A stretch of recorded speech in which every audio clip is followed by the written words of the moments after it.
La Soule, que l'on qualifie de gardienne des traditions basques, a conservé au creux de ces montagnes des coutumes qui remonteraient pour la mascarade à l'an 1000, tandis que la pastorale, théâtre populaire en langue basque, daterait du Moyen-Âge. Chaque année, ces spectacles hauts en couleur, où le chant et la danse sont à l'honneur, mobilisent tout un village.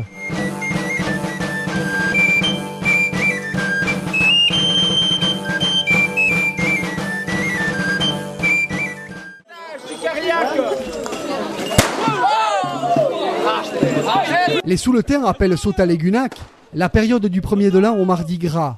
Ces jours fous sont célébrés par un grand nombre de rites à cette époque charnière de l'hiver.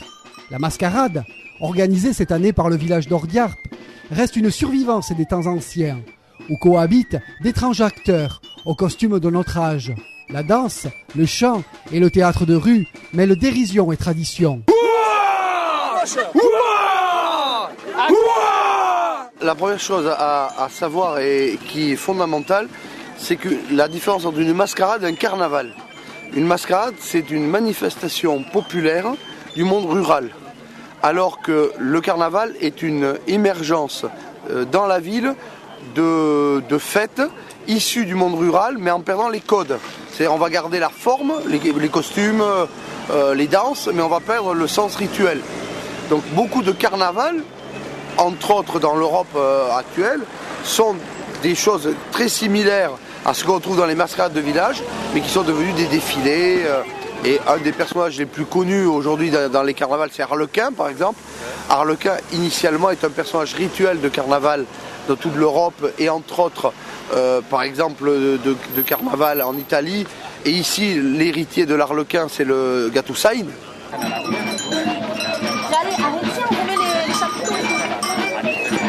La mascarade, essentiellement, à l'origine, c'est quelque chose de très ancien, puisqu'on a les premiers textes qui condamnent les mascarades en Europe, grâce au père de l'Église, à peu près au 1er siècle après Jésus-Christ, où il commence à critiquer les gens qui se déguisent en vieilles ou qui mettent des armatures de chevaux ou de vaches, comme ici le Samhalsheim par exemple.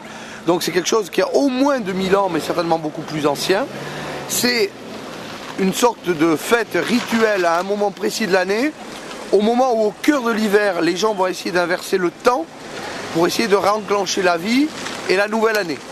Donc les mascarades populaires à la base, ça sert à changer d'année, à expulser ce qu'il y a de mauvais dans l'année passée, et 3, à faire que l'année nouvelle soit la plus bénéfique possible, fécondante, etc.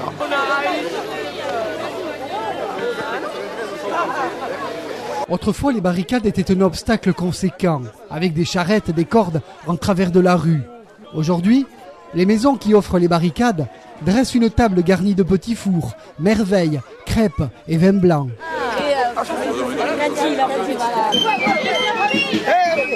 Les personnages de la fête se répartissent en deux mondes qui jouent une partition sur des registres aux antipodes l'un de l'autre. Les danseurs, aux costumes bien mis, sont l'ordre établi, associés à des corporations de métiers nobles, écuyers, maréchaux ferrants, paysans et aux notables. Ils forment la mascarade rouge. Les bohémiens, chaudronniers, rémouleurs, hongreurs, sales, grossiers, bouffons, animent la mascarade noire. Ils brandissent de grands sabres de bois et à chaque nouvelle barricade, ils finissent dans une mêlée confuse, digne d'un match de rugby.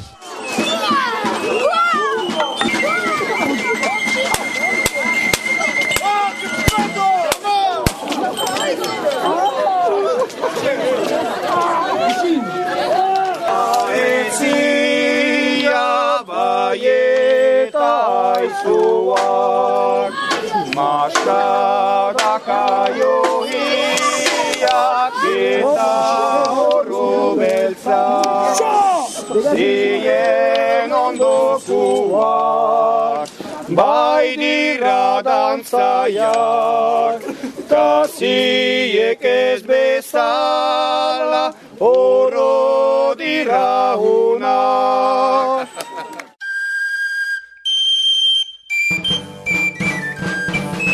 Le spectacle de l'après-midi doit beaucoup à la tradition orale, revisitée à la lumière d'événements locaux qui font réagir le public. Et le rire est souvent au rendez-vous. Le spectacle hésite entre la bouffonnerie et le festival de danse. Chacun joue des rôles bien définis. Le cerrero agite ses clochettes et son manche en queue de cheval lorsqu'il danse. L'Encenari agite l'étendard de la Soule.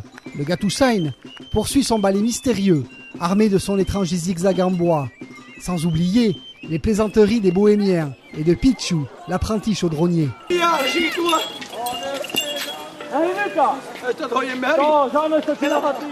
Cette tradition riche et complexe se répète le dimanche jusqu'au début du printemps dans les rues d'un village souletain.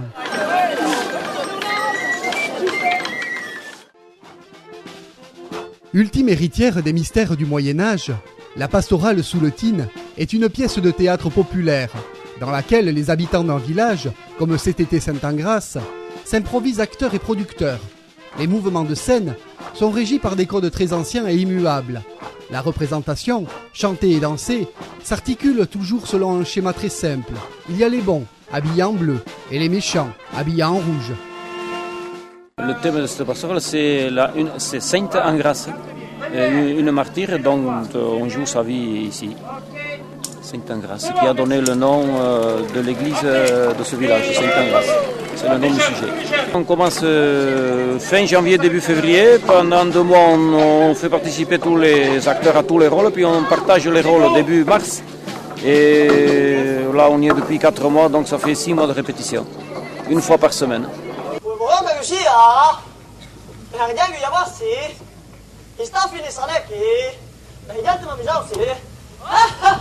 L'innovation principale, c'est un nouveau village qui joue un nouveau thème. Et là-dessus, on essaye de faire des petites danses qui sont adaptées à l'histoire ou comme ça. Mais ici aussi, il y a des petites créations, mais qui n'ont pas pour moi beaucoup d'importance. La pastorale a toujours joué simplement avec ses règles, ses codes. Donc des innovations, c'est dans les voix, dans les chants, et puis dans leur façon de jouer ici à Sainte-Engrâce.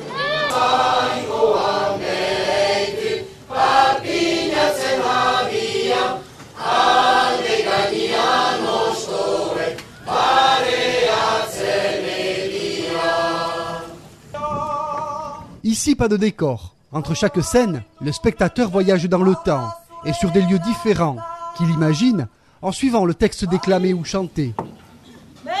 Le jeu des acteurs est emprunté à des techniques théâtrales anciennes.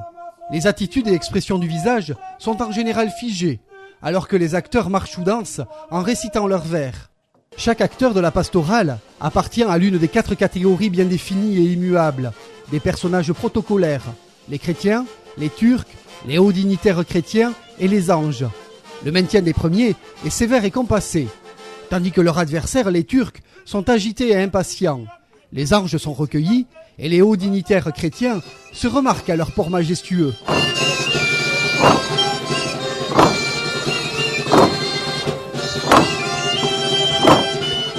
La mise en scène obéit à des règles strictes. Seule la magie du verbe et la poésie du texte, parfaitement libres, transmettent les sentiments au public.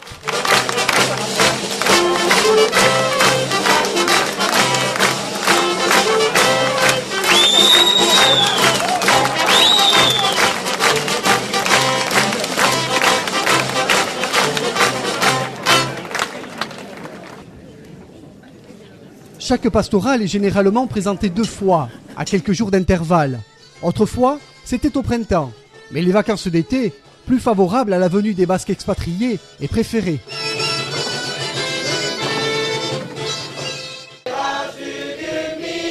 Au début du siècle, Georges Herrel, grand spécialiste de la pastorale souletine, prédisait la disparition du théâtre basque, à l'instar des autres théâtres régionaux. Déjouant les pronostics pessimistes, la pérennité de la pastorale souletine ne semble pas aujourd'hui le moins du monde menacée. Au contraire, il suffit de considérer la qualité de l'inspiration des auteurs, l'enthousiasme des acteurs et le succès de chaque pastorale tous les ans.